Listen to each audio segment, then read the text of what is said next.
Someone is manipulating you right now. And the terrifying part, you have no idea it's happening. Every day, people around you, colleagues, friends, even family, use psychological tactics to bend your thoughts, shape your decisions, and control your behavior. They do it so smoothly that you thank them for it. These aren't criminals or con artists. They are ordinary people who have learned, consciously or not, the dark art of psychological manipulation. Hidden control tactics. The manipulation happening in your life right now isn't obvious. It doesn't feel like coercion. It feels like conversation. It feels like care. Sometimes it even feels like love. That's what makes it so dangerous. Today, we're pulling back the curtain on 7 psychological tricks manipulators use every single day. You'll recognize them. You'll see them in your past relationships and current interactions. And once you understand these tactics, when you know the game, you can't be played. Let's begin. Love bombing. It starts like a dream. Someone showers you with attention, compliments, and affection from the very first moment. They text you constantly. They remember every detail you share. They make you feel like the most important person in the world. This is love bombing, and it's one of the most effective manipulation tactics that exists. The psychology behind it is devastatingly simple. When someone floods you with positive attention, your brain releases dopamine and oxytocin, the same chemicals involved in addiction and bonding. You become chemically attached to your manipulator before you even realize what's happening. The greatest trick the devil ever pulled was convincing the world he didn't exist. Research on narcissistic abuse patterns shows that love bombing creates a powerful psychological hook. The manipulator establishes themselves as the source of your emotional highs. You begin to crave their approval. And here's the trap. Once they have you hooked, they slowly withdraw that affection. Now you're chasing the feeling they initially gave you so freely. You become compliant. You become controllable. You become theirs. Have you ever met someone who seemed too good to be true? Someone whose affection felt overwhelming. That intensity isn't passion, it's strategy. But this is just the beginning of the manipulator's playbook. Gaslighting. You remember it clearly. The conversation happened. The promise was made. But now they're looking at you with genuine confusion and saying it never happened. Are you crazy? Did you imagine it? Welcome to gaslighting, the manipulation technique that makes you doubt your own reality. The term comes from a 1944 film where a husband manipulates his wife into believing she's going insane by dimming the gas lights and denying anything has changed. Reality. Modern gaslighters do the same thing with your memories, perceptions, and sanity. They deny events that occurred. They minimize your feelings. They twist conversations until you can't remember what was actually said. The psychological damage is profound. Studies on gaslighting victims show increased anxiety, depression, and a fundamental loss of trust in their own judgment. You stop believing yourself. And when you stop believing yourself, you start believing them about everything. Your perception becomes their playground. Classic gaslighting phrases include, "You're being too sensitive. That never happened. You're imagining things. Everyone agrees with me." If you've heard these repeatedly from someone, pay attention. Your reality isn't broken, it's being systematically dismantled. If this is making you rethink past relationships, hit like and subscribe to keep exploring the depths of your psyche with me. Because what comes next explains how manipulators keep you trapped. Intermittent rewards. Why do people stay in relationships where they're treated badly? Why do employees tolerate abusive bosses?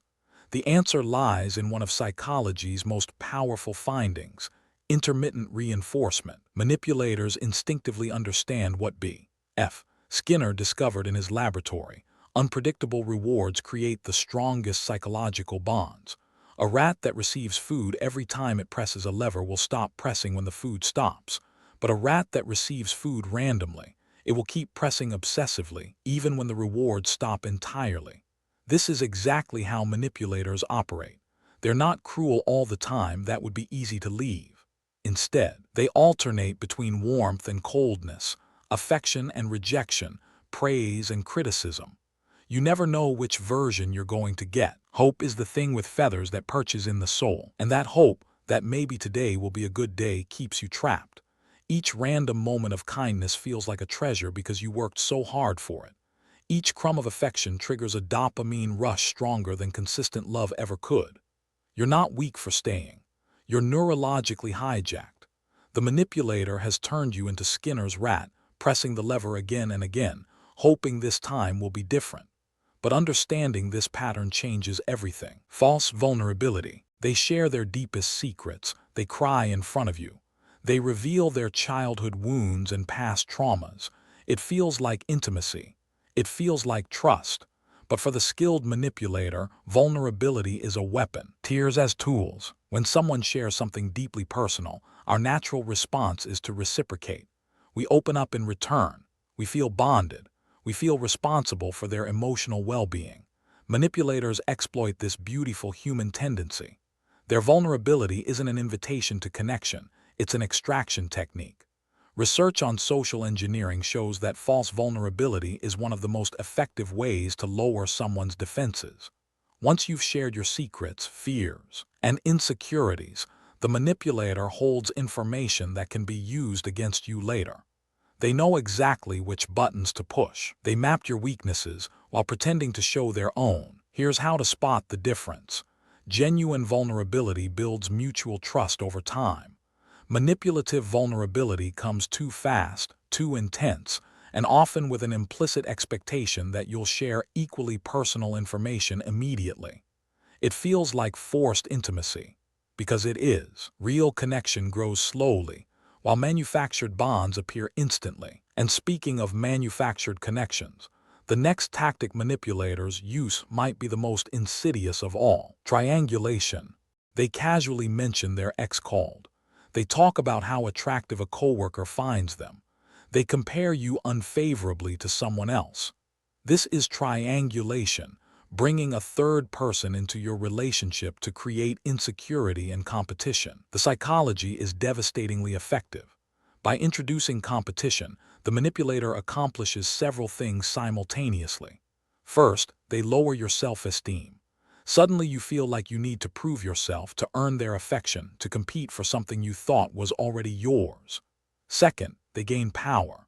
Your anxiety about losing them makes you more compliant, more eager to please, more willing to overlook red flags. Jealousy is simply and clearly the fear that you do not have value. Third, and most insidiously, triangulation allows the manipulator to avoid accountability.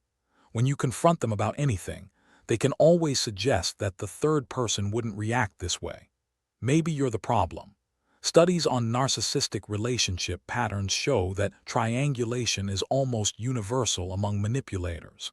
It keeps their partners off balance, competing for affection that should be freely given. Competition for love. If someone consistently makes you feel like you're competing for their affection, recognize it for what it is: control disguised as desirability. But this competition is about to get even more twisted. Moving goalposts. You did exactly what they asked. You changed, adapted, improved. You met their standard. But somehow it's still not enough. The requirements have shifted. There's a new condition for their approval. This is the moving goalpost, and it's designed to keep you forever chasing an approval that will never come. Never enough. The manipulator sets expectations, and when you meet them, new expectations appear. You work harder to please them. You give more. You sacrifice more. And the reward keeps receding into the distance like a mirage in the desert. You are running a race that has no finish line. The psychological effect is exhaustion and self-doubt. If you can never satisfy them, maybe the problem is you. Maybe you're just not good enough. This is exactly what the manipulator wants you to believe. Research on coercive control shows that impossible standards are deliberately used to maintain power imbalances. The victim becomes so focused on finally achieving approval that they lose sight of how unreasonable the demands have become. The moment you feel like you have to prove your worth to someone is the moment to walk away. The truth, their approval was never the real goal. Your exhaustion is. Your compliance is. Your belief that you're not enough is. That perpetual inadequacy fuels what comes next. Silent treatment. They stop talking. They stop responding. They're physically present but emotionally absent. The room fills with cold silence that screams louder than any argument. This is the silent treatment, weaponized withdrawal designed to punish and control. Silence that speaks volumes. Unlike healthy space taking after conflict, the silent treatment has no explanation, no timeline, no opportunity for resolution. It simply exists as punishment. And psychologically, it's devastating. Humans are social creatures. Our brains process social rejection the same way they process physical pain. Studies using brain imaging confirm this. The silent treatment activates the same neural pathways as being physically hurt. The manipulator knows this instinctively. They understand that their silence causes genuine suffering. They watch you scramble to fix whatever you did wrong, even when you don't know what it was. They enjoy the power of withholding themselves while you desperately seek reconnection. Pain through absence. Research on stonewalling in relationships shows it's one of the strongest predictors of relationship failure. But manipulators don't care about relationship health. They care about control. The silent treatment teaches you that their withdrawal is your fault and your pain is the consequence of displeasing them. But this punishment is just one tool in a larger system of control. Guilt weaponized. After everything I've done for you, you're so ungrateful. You're the reason I'm unhappy. These phrases turn your natural capacity for empathy into a prison.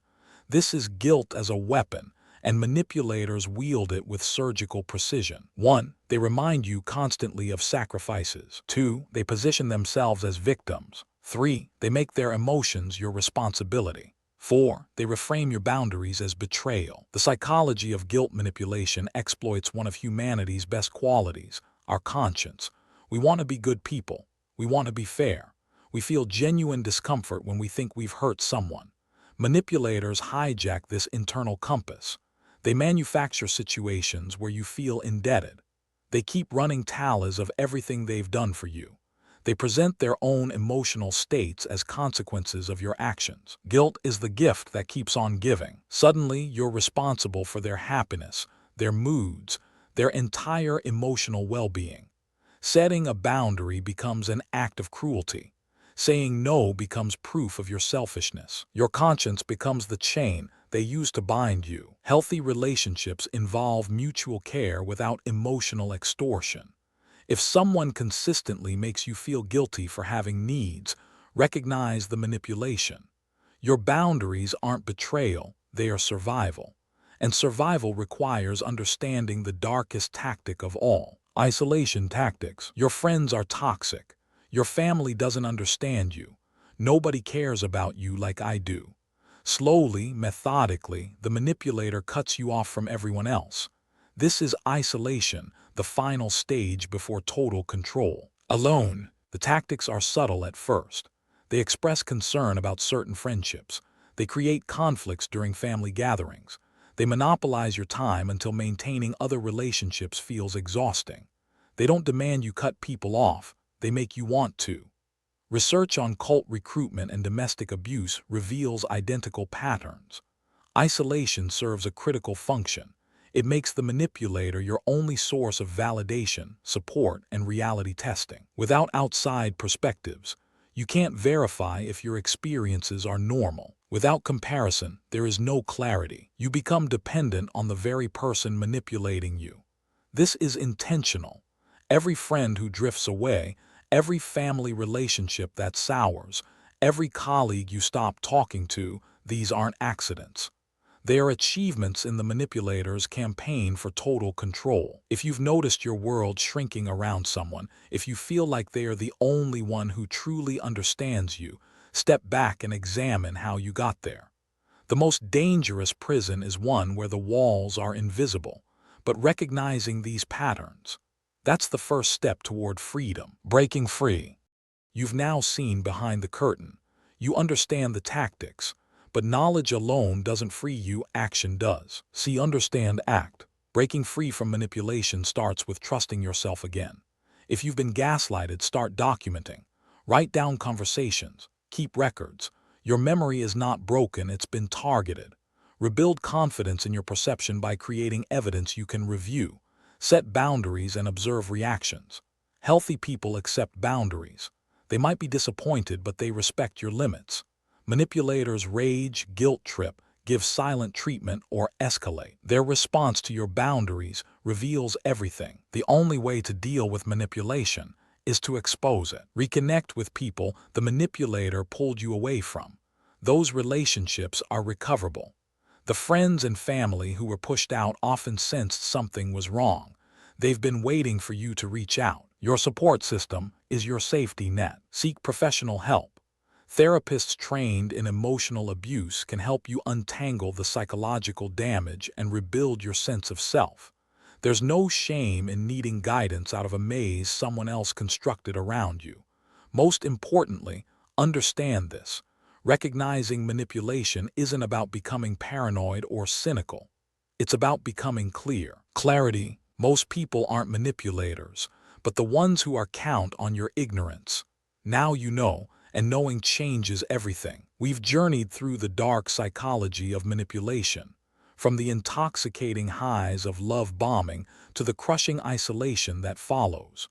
You've seen how manipulators exploit your best qualities, your empathy, your conscience, your capacity for love and connection. Knowledge becomes power, but here's what I want you to take away from this. You're not weak for having been manipulated.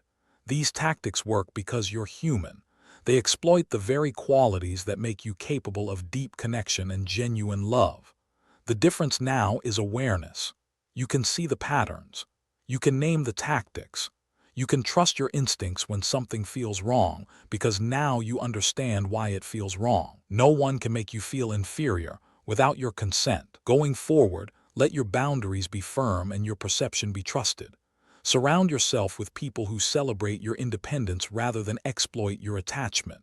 The manipulators in your life counted on your ignorance. That advantage is gone. If you made it this far, comment pattern recognized if you've identified these tactics in your own life. Your awareness is your armor now.